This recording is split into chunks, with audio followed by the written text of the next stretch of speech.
Against the sky supreme के इस episode की शुरुआत में हम लोगों को यूकी मास्टर को दिखाया जाता है, जो कि अपने सभी डिसाइपल को बोल रही थी यूकिन बहुत ही ज्यादा कमजोर है, इसलिए वो इस फाइट को करने के लिए नहीं जाएगी। इसलिए फाइट करने के लिए पहले झाओ यांग और ली सुई जाएंगे और मुझे तुम लोगों के ऊपर पूरा भरोसा है कि तुम लोग इस फाइट को जीतेंगे। इसलिए मैं तुम लोगों को पहले ही बता देती हूँ कि हुआंगफू सोनजोंग को तुम लोगों को फाइट का तीसरा मौका नहीं देना है। इसी फाइट में तुम लोगों को तेन्यू को जान से मार देना है। इस पर झाओ यांग और ये लड़की हाँ बोलकर फाइट करने के लिए अरीना में आ जाते हैं और ली सुई यहाँ पर तेन्यू को चुनौती देने लगती है कि अगर तुम्हारे अंदर में हिम्मत है तो तुम मेरे साथ इस जगह पर फाइट करने के लिए आओ। इस पर तेन्यू बोलता है तुम यहाँ पर मुझे इंजर्ड देख सकती हो, इसीलिए तुम्हारे अंदर में इतना ज्यादा हिम्मत है कि तुम मुझे चुनौती दे रही हो, नहीं तो अब तक तुम्हारी मौत हो गई होती। इस पर मेंगेई तेन्यू को यहाँ पर आराम करने के लिए बोलकर वह खुद इस लड़की के साथ फाइट करने के लिए जाने लगती है। इस पर तेन्यू बोलता है मेंगेई मुझे ली सुई के पावर के बारे में कुछ भी नहीं पता है और इसे एशियन वेल से कौन सा ट्रेजर मिला था इस चीज के बारे में भी कुछ भी पता नहीं है।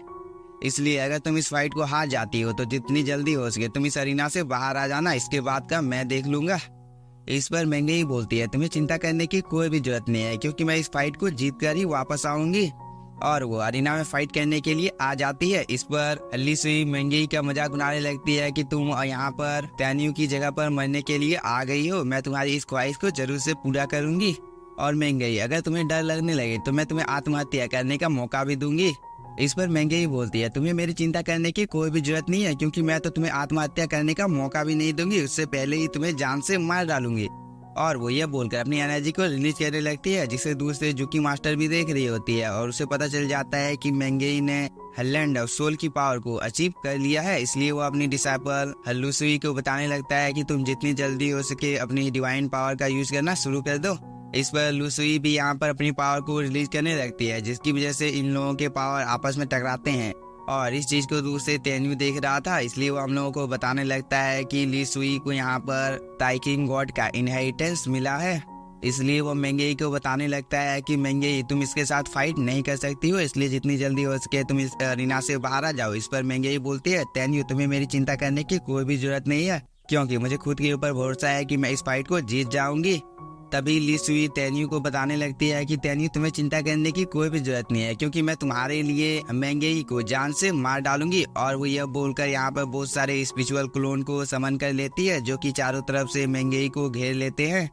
और ली सुई मेंगेई को बिना कोई टाइम जाए कि उसके ऊपर अटैक भी कर देता है। इस चीज को देखकर मेंगेई अपने मन में सोचने लगती है कि हल्लू सुई को टाइमिंग गॉड का इनहेरिटेंस प्राप्त है, लेकिन मैं यहाँ पर हार नहीं मान सकती हूँ। और वो ये बोलकर अपनी एनर्जी को रिलीज करने लगती है, जिसे देखकर हल्लू सुई को लग रहा था कि मेंगेई की मौत हो गई है। लेकिन तभी कुछ क्रिस्टल उसके नजदीक से गुजरते हैं, जिसकी वजह से उसे भी पता चल जाता है कि मेंगेई अभी भी जिंदा है। इधर मेंगेई ने किसी तरह करके इस अटैक को ब्लॉक कर दिया था, जिसकी वजह से लू सुई को बहुत ही ज्यादा गुस्सा आ जाता है और वो अपने एक अटैक को क्रिएट करने लगती है, जिसकी वजह से यहाँ पर एक होली स्वॉर्ड अपेयर हो जाता है, जिसके अंदर से बहुत ही ज्यादा टेरिफाइंग एनर्जी निकल रही थी। और इस चीज से हल्लू सुई मेंगेई के ऊपर हमला कर देती है, लेकिन तभी मेंगेई ने भी अपने डिवाइन सील को एक्टिवेट कर लिया था, जिसकी वजह से वह बहुत ही आसानी के साथ में लू सुई के अटैक को ब्लॉक कर पा रही थी। और साथ ही मेंगेई का ये अटैक इतना ज्यादा पावरफुल होता है, जिसकी वजह से लू सुई के स्वॉर्ड में क्रैक पड़ने लगते हैं। और इस मौके का फायदा उठाकर मेंगेई लू सुई के ऊपर एक छोटा सा अटैक कर देती है, जिसकी वजह से वह नीचे गिर जाती है, जिसकी वजह से लू सुई को बहुत ही ज्यादा गुस्सा आ जाता है और वो बोलती है मैं तुम्हें जिंदा नहीं छोड़ूंगी।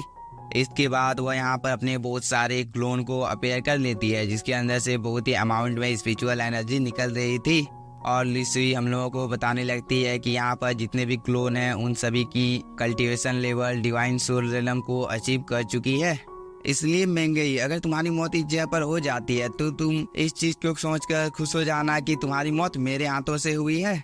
और वो यह बोलने के बाद में अपने मल्टीपल स्वॉर्ड फॉर्मेशन को भी एक्टिवेट कर लेती है और उससे मेंगेई के ऊपर अटैक कर देती है। लेकिन तभी मेंगेई ने भी यहाँ पर एक स्लैश अटैक हल्लू सुई के ऊपर कर दिया था, जिसकी वजह से इन दोनों के अटैक आपस में टकराते हैं। और इस बार मेंगेई इस फाइट को हारते हुए दिखाई दे रही थी, जिसे देखकर ये सभी लोग बहुत ही ज्यादा घबरा जाते हैं, लेकिन तभी झाओ यांग हम लोगों को ली सुई के बारे में बताने लगता है कि बैटल ऑफ गॉड के मैदान में ली सुई को जो इनहेरिटेंस मिला है वह बहुत ही ज्यादा पावरफुल है और वो ये सब कुछ यहाँ पर यूकिन को बता रहा था। लेकिन तभी जुकी मास्टर इस चीज को देखकर यहाँ पर हंसने लगती है।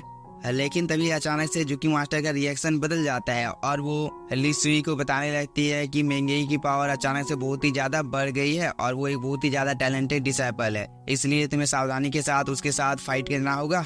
इधर हम तेन्यू को देखते हैं जो कि इस चीज को देखकर थोड़ा सा खुश हो जाता है। लेकिन तभी मेंगेई ने यहाँ पर लू सुई को जान से मार दिया था, जिसे देखकर जुकी मास्टर बहुत ही ज्यादा शॉक हो जाती है क्योंकि उसे अपने डिसाइपल के ऊपर पूरा भरोसा था।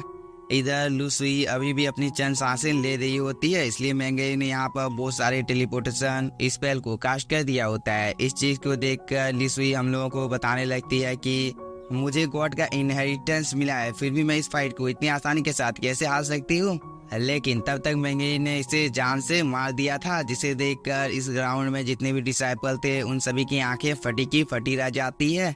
पर तभी सियाओ इस चीज को देखकर बहुत ही ज्यादा खुश हो जाती है और वो यहाँ पर मेंगेई की बहुत ही ज्यादा तारीफ करने लगती है।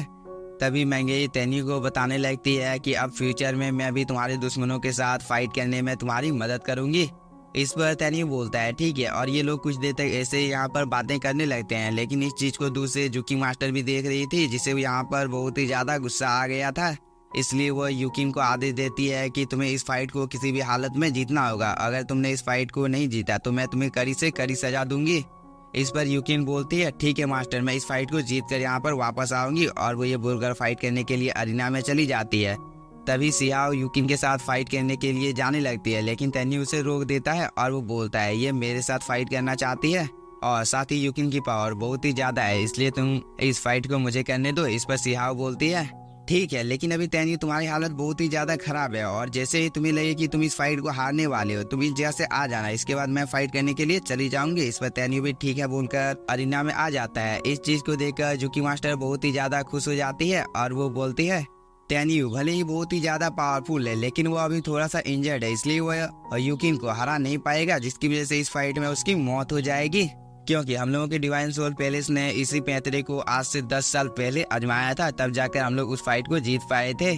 तभी मास्टर तेनताई तेन्यू को बताने लगता है कि ये हम लोग दूसरी लड़ाई जीतेंगे पिछले 40,000 सालों में, इसलिए तुम्हें कुछ भी करके इस फाइट को जीतना होगा। इस पर तेन्यू भी ठीक है बोलकर यूकिन के साथ फाइट करने के लिए तैयार हो जाता है। तभी यूकिन तेन्यू को बोलती है तेन्यू आज से 10 साल पहले की तुलना में तुम्हें और भी ज्यादा पावर के साथ मेरे साथ फाइट करनी होगी। इस पर तेन्यू बोलता है आज से 10 साल पहले भी मैंने तुम्हें बहुत ही आसानी के साथ हरा दिया था, तो आज भी मैं तुम्हें बहुत ही आसानी के साथ हरा दूंगा, और अगर इस बार मैंने तुम्हें हरा दिया तो मैं तुम्हें 2 बार हरा दूंगा। लेकिन इस चीज को दूर से जुकी मास्टर भी सुन रही थी और वो बोलती है तुम यहाँ पर किसको बेवकूफ बना रहे हो तेन्यू, क्योंकि मुझे इन सब चीजों के बारे में सब कुछ पता है। इधर अरीना में तेन्यू ने अपनी पावर का यूज करना शुरू कर दिया था, जिसकी वजह से इस अरीना के आसपास में एक प्रोटेक्टिव बैरियर बन जाता है। इस चीज को देखकर ये लड़की थोड़ी सी शॉक हो जाती है, लेकिन तभी तेन्यू हम लोगों को बताने लगता है कि यूकिन अब तुम्हें चिंता करने की कोई भी जरूरत नहीं है, क्योंकि इस प्रोटेक्टिव बैरियर के अंदर में कोई भी देख नहीं सकता है कि हम लोग इस जगह पर क्या कर रहे हैं। इस बात को सुनने के बाद यूकिन बहुत ही ज्यादा इमोशनल हो जाती है और वो सीधे तेन्यू को गले से लगा लेती है और उसे बताने लगती है कि तेन्यू मैं तुम्हें बहुत ही ज्यादा मिस करती हूँ और मुझे ऐसा लगता है कि मैंने एक बहुत ही ज्यादा इम्पोर्टेंट चीज को खो दिया है। इस पर तेन्यू बोलता है यूकिन तुम्हें चिंता करने की कोई भी जरूरत नहीं है, मैं तुम्हें निश्चित रूप से यहाँ पर ठीक कर दूंगा।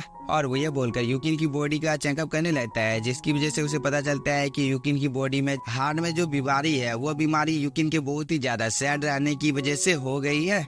इस बात को सुनकर यूकिन थोड़ी सी शॉक हो जाती है और वो तेन्यू को बोलती है मेरे दिल में जो बीमारी है उसे ठीक करने के लिए तुम आइस विंड का यूज कर सकते हो। इस पर तेन्यू बोलता है तुम्हें इस चीज के बारे में किसने बताया, क्योंकि अगर मैंने एक बार आइस विंड को तुम्हारी बॉडी के हार्ट के अंदर में ट्रांसफर कर दिया तो इस चीज की वजह से तुम्हारी मौत भी हो सकती है, और साथ ही जो बीमारी तुम्हारी बॉडी के अंदर है वो ज्यादा दिनों तक नहीं रहनी चाहिए, नहीं तो इस चीज की वजह से तुम्हारी मौत हो जाएगी। लेकिन यूकिन तुम्हें चिंता करने की कोई भी जरूरत नहीं है, तब तक मैं कोई ना कोई रास्ता ढूंढ लूंगा। इस पर यूकिन तेन्यू को बताने लगती है आज से 9 साल पहले जब मैंने सुना था कि फॉरबिडन लैंड में तुम्हारी मृत्यु हो गई है, तब मैं बहुत ही ज्यादा उदास हो गई थी, इसलिए मैं अब चाहती हूँ कि तुम इस पृथ्वी के किसी भी छोर पर रहो, लेकिन मैं तुम्हारी स्पिरिट को महसूस कर सकूं। इस पर तेन्यू ठीक है बोलकर यूकिन के यादों को देखने लगता है, जिससे उसे पता चलता है कि यूकिन की यादों को किसी ने मिटा दिया है। और तेन्यू के यह बोलने के साथ ही हम लोगों का ये एपिसोड हो जाता है खत्म। अगर आप लोगों को वीडियो पसंद आया होगा तो चैनल को सब्सक्राइब कीजिए और वीडियो को लाइक, और अगर आप लोगों को इसका नेक्स्ट पार्ट चाहिए तो कमेंट करके आप लोग बता सकते हो। Thank you for watching.